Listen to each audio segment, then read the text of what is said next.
Comment, Pierre comprend que les nombres ont des formes? Salut, c'est moi Pierre.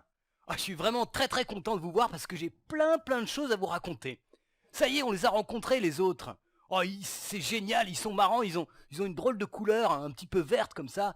Puis en plus, ils parlent une drôle de langue qui fait des sons très bizarres, un petit peu comme des claquements de langue. Tenez, écoutez ça, c'est rigolo. Fou. Ah oui, autre truc, ils ne mangent pas de bananes, mais que des amandes.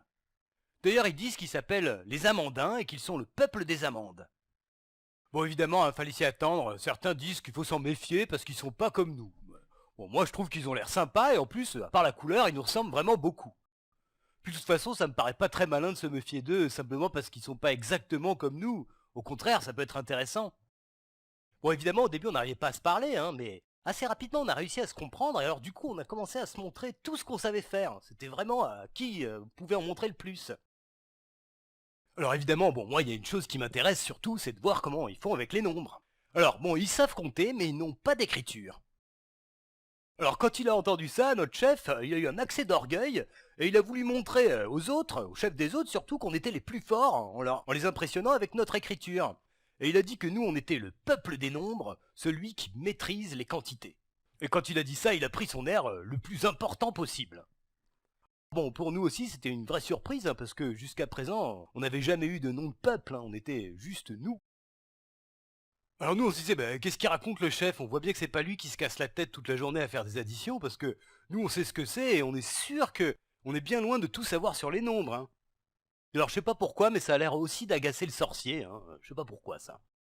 En plus, les Amandins, ils ont quand même des choses à nous apprendre, même sur les nombres. Vous savez ce qu'ils font pour compter les amandes? Eh ben, ils les disposent bien rangées en essayant de faire des lignes de 6 amandes. Ça peut donner ça, regardez par exemple. Voilà. Et ce nombre-là, ils l'appellent 2 lignes et 4 amandes, parce qu'il y a 2 lignes de 6, et puis il y a ces 4 amandes-là qui restent toutes seules. Et quand il y a vraiment beaucoup d'amandes, ils font des carrés de 6 lignes de 6 amandes. Comme ça, par exemple, voilà. Et ce nombre-là, ils l'appellent tout simplement 2 carrés, 3 lignes et 3 amandes, parce qu'il y a un carré là, une ligne là, une deuxième ligne, une troisième ligne, et puis il y a ces 3 amandes qui sont là. Voilà, donc pour eux, ça c'est 2 carrés, 3 lignes et 3 amandes. C'est Amandine qui m'a montré tout ça. Amandine, c'est une fille des autres, là, une fille des Amandins. Je la trouve mignonne, moi. Quand je suis avec elle, je me sens vraiment bien. Alors, on a pas mal discuté tous les deux, et elle m'a même raconté que c'était son grand-père, le premier, à avoir utilisé directement les amandes pour les compter. Et il faisait des lignes de 6 amandes parce qu'il disait que 6 amandes, c'était une bonne ration pour la santé. Alors il y a une chose qui nous a tous fait un petit peu rigoler, c'est leur manière de compter avec les doigts. Parce qu'en fait, ils comptent jusqu'à 5 sur les doigts, 1, 2, 3, 4, 5, et à chaque fois qu'ils arrivent à 6, ils se touchent le nez avec le petit doigt. Évidemment, puisque eux aussi, comme nous, ils n'ont que 5 doigts. En fait, pour eux, ça aurait été bien plus pratique d'en avoir 6. Bon, c'est vrai que ça a l'air un petit peu ridicule comme ça à regarder, mais en même temps, je trouve qu'il y a quelque chose d'un peu plus logique, parce que du coup, eux, ils comptent toujours de 6 en 6. Oui, parce qu'ils font d'abord des lignes de 6 amandes, comme ça, et puis après, ils font des paquets de 6 lignes de 6 amandes. Voilà, comme ça. Alors que nous, on fait d'abord des paquets de 5, et puis après, on fait des paquets de 4. Donc c'est un petit peu moins logique, je trouve. Mais bon, à part ça, en fait, ils avaient eu exactement la même idée que nous, c'est-à-dire faire des paquets. Alors d'abord, nous, c'était les mains, et eux, c'était les lignes. Et puis ensuite, faire des paquets de paquets. Nous, c'était les gros, et eux, c'était les carrés. Les carrés de 6 lignes. Voilà. Donc c'était exactement la même idée que nous, sauf que eux, au lieu d'écrire les nombres, ils les fabriquent. Et du coup, ils leur donnent une forme. C'est pas mal aussi, non? Bon, évidemment, eux, ils comprennent très bien cette façon de dire les nombres, mais pour nous, c'était pas évident.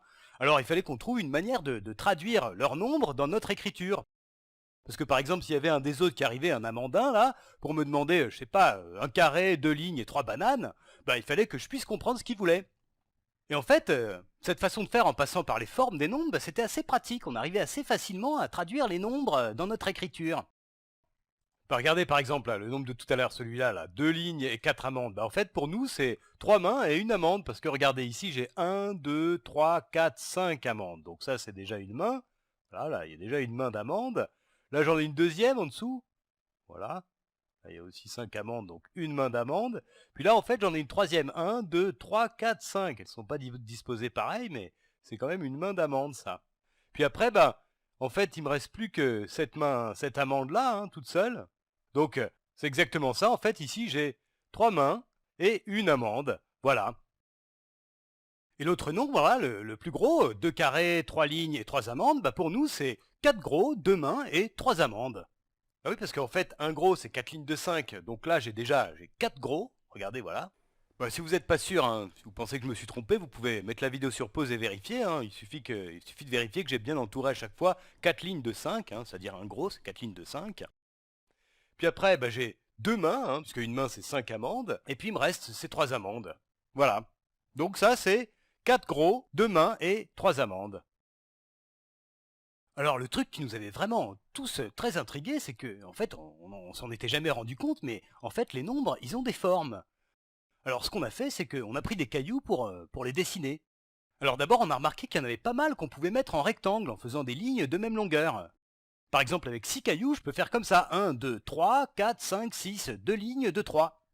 Mais bon, c'est pas le seul, il y en a plein d'autres. Par exemple, si celui que vous appelez 8, là, c'est une main et 3 cailloux, mais ben, on peut le mettre en rectangle. Puis aussi 2 mains, par exemple, ou 2 mains et 2 cailloux, ou bien même un gros et 4 cailloux. Je suis sûr qu'il y en a encore plein d'autres, hein. Vous pouvez faire des essais pour voir, hein, si vous voulez. Et il y en a même certains avec lesquels on peut faire plusieurs rectangles différents. Par exemple, si je prends 2 mains et 2 cailloux, ben, je peux les mettre comme ça. Je peux faire 2 lignes de 6, comme ça, mais je peux aussi faire 3 lignes de 4, par exemple. Comme ça. Puis avec un gros et 4 cailloux, c'est encore pire, hein. Je peux faire, par exemple, 2 lignes comme ça, là. 2 longues lignes. Mais je peux aussi faire 3 lignes, par exemple. 3 lignes, pareil, comme ça. Ou alors, je peux même faire 4 lignes, comme ça. Voilà. Mais tous les nombres sont pas comme ça, hein. Par exemple, 3, on peut faire une ligne de 3 comme ça, mais on peut pas faire 2 lignes de 2, ça marche pas. Avec 5 non plus, regardez. On peut faire évidemment une ligne de 5, mais si on essaie de faire des lignes de 4, bah ça marche pas, et avec des lignes de 3 non plus. Alors il y en a d'autres qui sont comme ça, par exemple 7. Et puis bon, je sais pas, il y en a peut-être d'autres, hein. On n'a pas tout, on n'a pas fait tous les essais. D'ailleurs, je me demande s'il y en a beaucoup des comme ça. En tout cas, nous, on a décidé de les appeler les nombres lignes, parce que c'est la seule manière de les disposer proprement. Bon, au bout d'un moment, Pierrette et Pierrot ont dit qu'ils en avaient marre et ils sont partis. Et puis Amandine a dit qu'elle devait rentrer chez elle, donc elle est partie aussi. Et moi, je me suis retrouvé tout seul là, mais je devais rentrer aussi, mais j'étais tellement fasciné par tout ce qu'on avait vu là, par ces formes des nombres, que j'avais qu'une envie, c'était de continuer à faire des expériences comme ça. Alors il y a quelque chose que j'avais remarqué un petit peu avant, c'est le carré des amandins, là, celui-là, voilà. Alors ça, il l'appelle un carré, mais en fait, ça ressemble à un rectangle, hein. C'est des lignes mises les unes au-dessus des autres. Mais celui-là, il y a quand même quelque chose de différent, c'est que si on le regarde par là, on compte 1, 2, 3, 4, 5, 6, et puis si on le regarde par là, on compte 1, 2, 3, 4, 5, 6 aussi. Donc en fait, c'est un rectangle, mais qui est pareil des deux côtés. C'est ça qui est pas mal, j'aime bien ça. Alors j'aurais trouvé ça pas mal de pouvoir mettre un gros en carré aussi, mais j'ai fait plein d'essais et j'ai pas réussi. Je crois qu'avec un gros, on peut faire que des rectangles. Du coup, ça m'a mis la puce à l'oreille un petit peu. Alors je me suis demandé quels étaient les nombres qu'on pouvait mettre en carré. Alors j'ai fait des essais, j'ai trouvé celui-là d'abord. Le plus petit, c'est 4. On peut faire 2 lignes de 2 comme ça. Puis il y a aussi celui-là, là, une main et 4 cailloux. On peut faire 3 lignes de 3. Et puis j'ai trouvé celui-là aussi, 3 mains et un caillou. On peut faire 4 lignes de 4 comme ça. Mais bon, si vous en trouvez d'autres, hein, dites-le moi, hein, je serais bien curieux de voir ça. Ah oui, j'allais oublier de vous dire, mais maintenant j'ai une adresse mail, hein, c'est celle-là là, qui s'affiche en bas de l'écran. Bon, c'est vrai que je sais pas du tout à quoi ça peut servir tout ça, peut-être que ça sert à rien du tout, mais moi je trouve ça vraiment marrant, hein, pas vous? Alors j'avais essayé les rectangles, les carrés, et puis au fond je me suis dit, mais en fait, il y a d'autres formes possibles, par exemple le triangle. Donc j'ai essayé de les mettre en triangle. Alors de temps en temps j'ai réussi, par exemple avec celui-là, 3. Puis avec celui-là aussi, 6. Puis avec 2 mains. Et puis celui-là aussi, 3 mains. Et puis là j'ai été vraiment, vraiment content parce que j'ai eu l'impression de comprendre un petit peu ce qui se passait, hein. En fait, quand on a un nombre triangle, on peut tout de suite en construire un autre en rajoutant une ligne plus longue en dessous, comme ça. Mais bon, malheureusement, quand on prend un nombre, si moi je vous donne un nombre comme ça au hasard, c'est pas toujours facile de savoir s'il est triangle ou pas, hein. En fait, ce que j'aimerais, moi, c'est avoir un truc, là, une formule magique, quoi, qui me dise tout de suite si un nombre est carré, rectangle, triangle, ou bien si c'est seulement une ligne. Ça serait cool, je trouve, hein, une formule magique comme celle-là. Alors, si vous en connaissez une, ça serait vraiment sympa de me le dire, hein. Il y a mon mail en dessous qui s'affiche.